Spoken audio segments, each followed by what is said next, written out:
I save almost all of my fabric scraps, no matter how small. You never know, and you might need to reupholster a tiny armchair. But I've been sewing for about 7 years now, and as a result, I've amassed a pretty significant collection of fabric scraps.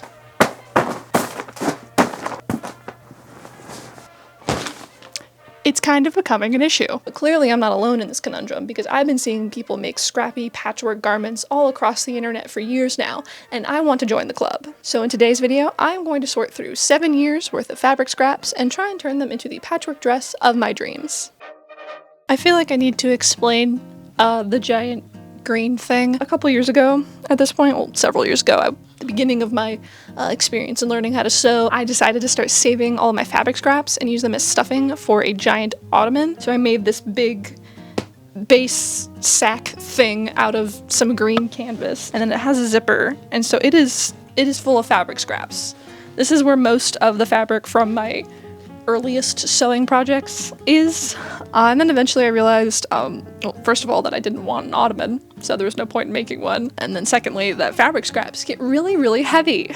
If you couldn't tell from how I had to roll this in on screen. I was planning on like making a cover to go over this, and I could like make new ones and change them out, and it didn't work out. It's been living on the floor of my closet for years now. It mainly functions as a cat bed, which is why it is covered in hair. In more recent years, I've been storing fabric in bags. I've been trying to do a better job of sorting out scraps that could be used for patchwork and scraps that are too small for that and need to be used for like stuffing or something. I think I want to start out with the little bags first because they're already kind of organized, not really, but like a little bit, and then try and tackle the big guy later.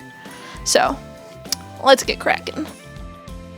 With this initial sorting, I just wanted to pull out all the fabric scraps that fit the criteria for this project. Mainly, they needed to be big enough so that I could cut at least one 4" by 4" square. I also filtered out anything sheer or lacy, any very stiff or heavy fabrics, or anything that was too shifty or unstructured. Though I did make a few exceptions for fabrics that I just really wanted to include.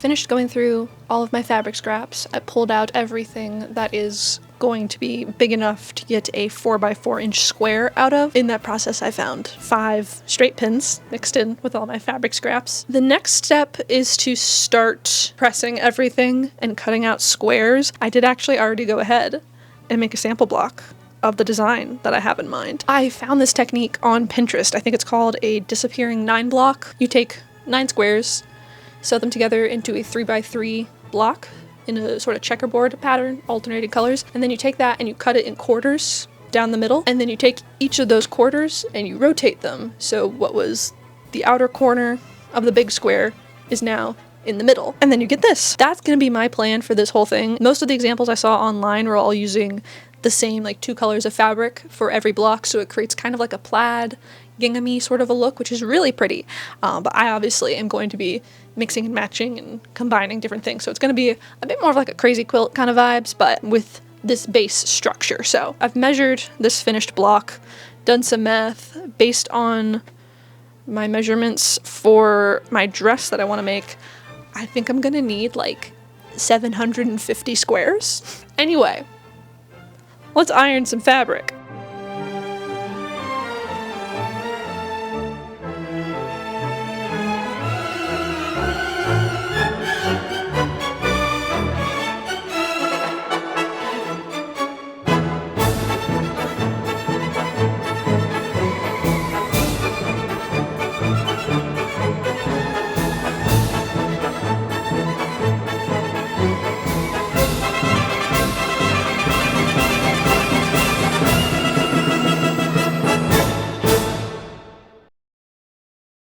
Since I had a couple hundred squares of fabric to cut out, I thought it best to do as the quilters do and use a rotary cutter to try and spare my hands a bit of strain. I've never been a big fan of rotary cutters, they just never seem to work as well as I hoped, but recently I'd heard some good things about Olfa brand cutters, so I decided to give them a shot, and oh my god, I'm so glad I did. This is not sponsored by Olfa, this is a genuine recommendation. This new one worked so much better than any rotary cutter I've used in the past. I also got this little rotary blade sharpener off of Wawak, and it was really good for extending the life of my blades. I don't think I'm a full rotary cutter convert now. I still prefer the control that I get with scissors for most of my fabric cutting that I do in my projects, but for stuff like this where I'm cutting thousands of straight lines, I think rotary is the way to go. So I've decided this shirt is going to be sacrificed to the cause of this dress, and I felt like I should document it in some way, because this is, I think, the second piece of clothing that I ever made myself. The first one does not exist anymore because it was so bad. I used like a jersey knit fabric, which was not the best decision. It was just ugly. We don't need to talk about that, but we can talk about this shirt. My mom had given me this leaf print fabric, and I thought it was so pretty, and I wanted to make a shirt out of it, but there wasn't that much, so I did this whole like color blocked thing. So like one quadrant of it is pink along with the cuffs and the collar. There's a tiny bit of pink in the print, so I thought that worked. I thought that was a good design choice, and honestly, it's not bad. It's just not a style that I would really wear anymore, and also it's put together very badly. The seams are completely unfinished. There's like a 1/4 inch seam allowance max. Also, I use these like really big chunky buttons. They're like vintage Bakelite buttons. They're very pretty, but they're too heavy for this fabric, and I didn't put any interfacing on the side of the placket that actually has the buttons.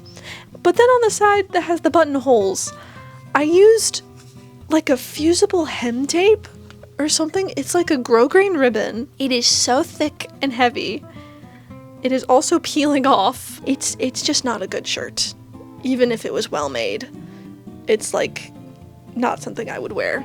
If it was well made, I would donate it so someone else could wear it, but no one should be wearing this, frankly. So I'm going to put her out of her misery, and then she will live on in this bigger patchwork piece that I'm working on. Her legacy will live on, but with finished seams this time.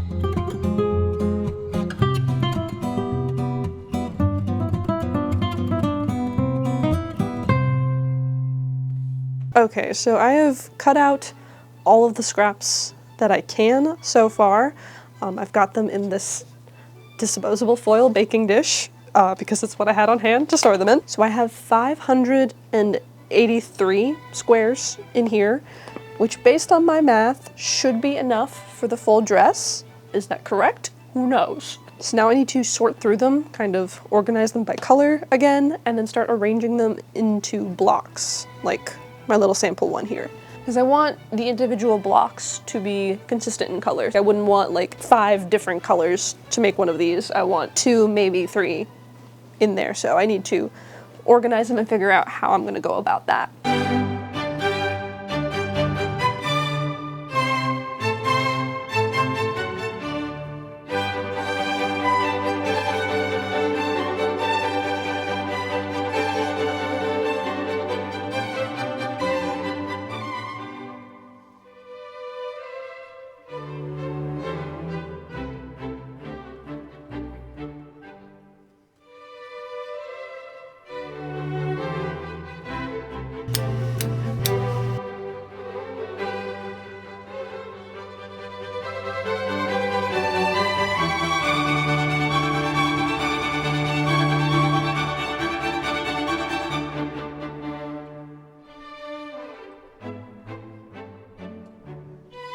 Okay, so I've got all of my 3x3 9 blocks assembled, so now it's time to make them disappear. I don't think that was out of frame. And by disappear, I mean I'm doing disappearing 9 blocks, so now I have to cut all of these up into quarters and then sew them back together.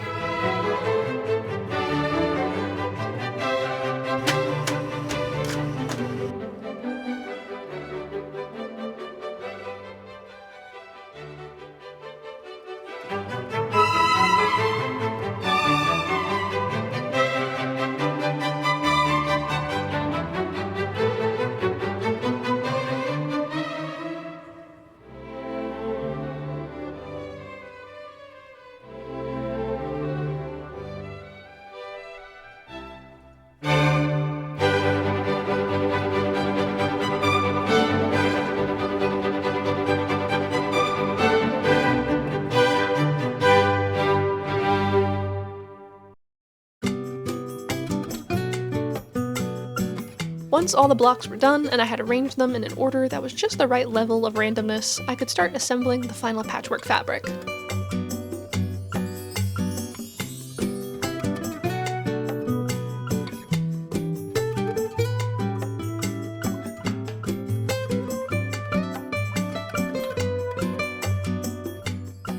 Okay, so I finally have all of the squares sewn up and patchworked together. I have 2 sections of the patchworked fabric because of the design I have in mind. It's going to make more sense to keep them as 2 separate pieces.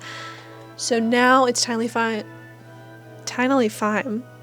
That's a new one. So now it is finally time to start working on the actual dress construction. I'm going to start off by doing a lazy mock-up. And by that, I mean the lining. I'm going to use this pink fabric for the lining. It's a nice lightweight cotton material. I want something really thin because I have to line this entire dress, including the skirt, because otherwise there's just going to be all of the raw patchwork seams on the back, and that's bad, and I don't want to finish all those seams, so we're going to slap a lining on top of it and hide our sins. I want to do a pretty simple pinafore style dress with the straps and a circle skirt, but I want to make it a split side dress so it'll be adjustable and tie on to clothes. So I'm going to start cutting out all my pieces from my lining fabric, figure out what I need, make sure everything fits nicely, and then I can take that apart and use that as the pattern to cut out the patchwork fabric. I ended up not having nearly enough of the pink fabric for the full lining, so half of the skirt ended up being lined with a dark green bedsheet that I had on hand. Also, half of the back of the bodice is cut on the wrong side of the fabric, but it will be visible in the finished garment so no one will know. Except you, but you won't tell anyone. You're cool, right? For the bodice, I used a pattern that I drafted for my leaf tablecloth dress that I made last autumn, with a few tweaks to the fit and the addition of some extra triangles at the sides to accommodate the split side design. I machine basted all of the pieces together and pinned on some ribbons to act as temporary waist ties so that I could try the mock-up on, and I was quite happy with the swooshability levels. With the pattern sorted, I took the mock-up apart and used it as a guide to cut out my patchwork fabric. I stay stitched along the cut edge of the patchwork to keep all the seams from unraveling now that I had cut off all the back stitching. Well, almost all of the cut edges. I didn't want to stay stitch all of this giant circle skirt hem just to have to stitch the whole circumference again when I attach the lining. So I decided to be clever and just sew the linings to the outer skirt pieces along the hem first before doing anything else. This did keep the patchwork from coming apart, but it made the rest of the skirt assembly process so much harder. Sewing up the side seams became really weird and fiddly, which was only compounded by trying to work with this heavy, bulky skirt, but it would have been much simpler to just sew the side seams for both layers separately, then join them together at the hem, even if it meant stay stitching the whole circle skirt. I sewed up some waist ties, using the 2 lining fabrics to complement the patchwork vibes. I also sewed up some pocket bags and finished them nicely with French seams, and then I had to manhandle them in order to get them attached in between the already assembled layers of the skirt. So it is the next day from when I started assembling the whole dress, and I realized I made a mistake with the pockets on the skirt. I mean, first of all, I assembled the skirt in the completely wrong order. I should have done the side seams for the 2 layers and then sandwiched them together and sewn the hem, and then put in the pockets and the little slash at the sides. But that's done, I can't really change that. What I do need to change is the placement of the pockets. Right now I have the pocket bag in between the outer layer and the lining layer, which is great for hiding all of the raw edges and making sure everything's fully encased, but I want to quilt the outer layer and the lining layer together. I want to sew along all of the seams, and so if the pocket bag is in between those 2 layers, it's gonna get quilted shut. So I need to move it. I need to just unpick that seam, pull the pocket bag out so it's sitting just behind the outer layer and the lining layer on the inside of the garment. So I'm gonna go fix that, and then I can start quilting everything together, which I'm sure will be so fast and easy. I'm sure it won't take me 3 days. The quilting went faster than expected. It only took 2 days. Besides it just being a big surface to stitch, I was going slow and being as precise as possible while stitching in the ditch to conceal my top stitching, because it was impossible to match my thread to all of the different colors in the patchwork. I just picked a color that worked okay and tried to be as neat as possible. It's definitely not perfect, but I think I did a decent job, and it keeps the lining from bubbling away from the outer layer. With the quilting complete, I was ready to add the pockets back in, but I realized I had a new problem. For all the split-side skirts and dresses I've made previously, I had the front half overlap the back, which made it simple to add easily accessible side seam pockets. I'd just attach them to the edges of the front panel, but for this dress, I wanted the back panel to overlap the front, which would cover the pocket opening if I attached them the way I would normally. I could sew them to the back panel instead, that would leave them uncovered, but then I would have to reach backwards to get into the pocket, which is awkward and uncomfortable. In order to find a solution, I consulted the sacred text. And by that I mean I went through the split side project playlist on the Stitchery YouTube channel to see if Charlie had already solved this problem, and of course she had. Her solution was to do front pants pocket style pockets. I think they're called slant inset pockets. That way the opening wouldn't be covered by the overlap in the skirt. I pinned together a quick mock-up to make sure I liked the way it looked, and then I started making the new and improved pockets. For some reason I made a conspiracy theorist style string board to map out the exact size and shape of the pocket bag, but then I could cut them out, finish the edges, and finally get the pockets installed. Again, with the skirt fully finished, I can move on to the bodice. I took the corner offcuts that remained of the patchwork fabric after cutting out the circle skirt, seamed them together, and then cut out the front and back bodice pieces from that material. I stay stitched around the edges of the patchwork to secure the seams, attached the front and back at the shoulders, and did the same to the lining. Then I could join the lining in the outer layer using the Burrito method, which gives a nice finish on all edges of a sleeveless bodice. I do not understand the topology of this method well enough to be able to explain it to you, but I can link the tutorial I used down below in the description. I also made sure to attach the waist ties I had made earlier to the back of the bodice by capturing them in the side seams while the bodice was burritoed. The ties on the front panel won't be visible when the garment is worn, so I just used twill tape since it won't make as big of a lump under the fabric. Then I could finish assembling the dress by machine sewing the skirt to the outer layer of the bodice, and then hand sewing the lining into place. And with that, my scrappy patchwork dress was done.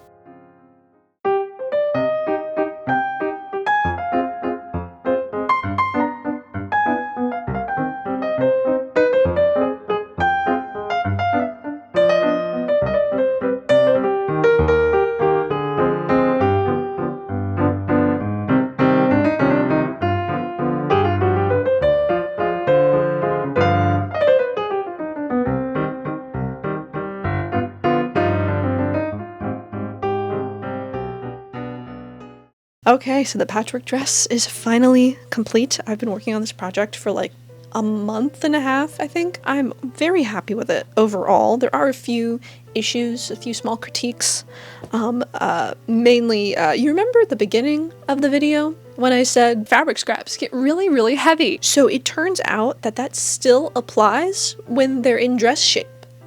Who knew? It's pretty heavy. It's a pretty hefty dress. It's not like unbearably heavy though. It's one of those things where like while you're wearing it, you don't really notice, but when you take it off, it's like, oh, a weight has been lifted. It's kind of nice though. It's kind of like a weighted blanket.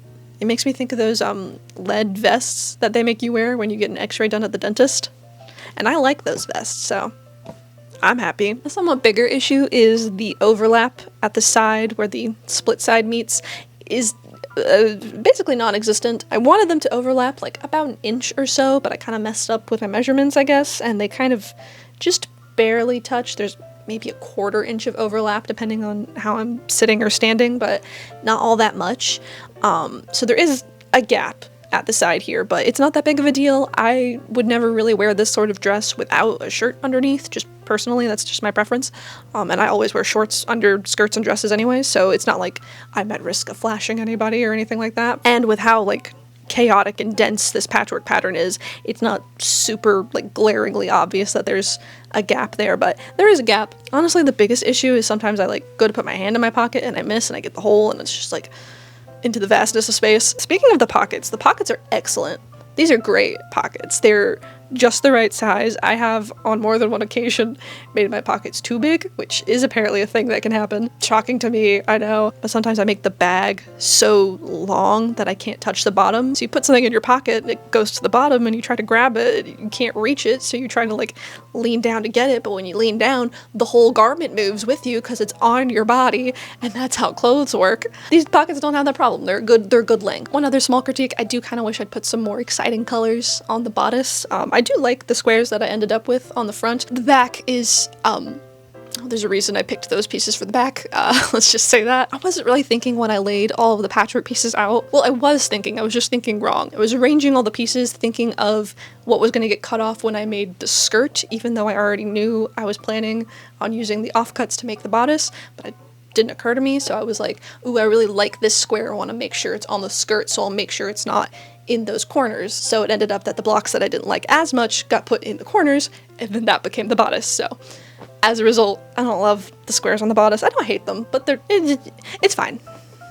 It's fine. Yeah, overall, it's very comfy. I really like the silhouette and the shape of it. Fit and flare dress with a circle skirt. You can't go wrong. It hits every time. And it's also just so nice to have like a scavenger hunt of all of my projects. It's just really cool to like look through it and see like stuff from my very first sewing projects and stuff from my most recent projects and scraps from clothes that I love and scraps from fabric that my mom has given me that were like originally made into baby clothes. And it's just a really nice collection of a bunch of different stuff that I've loved and made, and it's nice to get to wear it. I'm quite happy with how this turned out. So that is it for today. Thank you all so much for watching. I hope you enjoyed. Subscribe, etc. You know the gist. So thanks again for watching, and an extra special thank you to all of my patrons who support me over on Patreon, in particular those in the Magnanimous Maelstroms tier. Froggy in Love, Mary Jean Rue, Oscar, Obi Nick Kenobi, Evelyn, Trapped in the Midwest, Bear Hardy, and Perfect Primrose. That's it. Bye. I'm not sliding down this time. I slept funny and my neck hurts, so I'm being responsible and not injuring myself further. Be proud of me. Ooh, that was my ankle.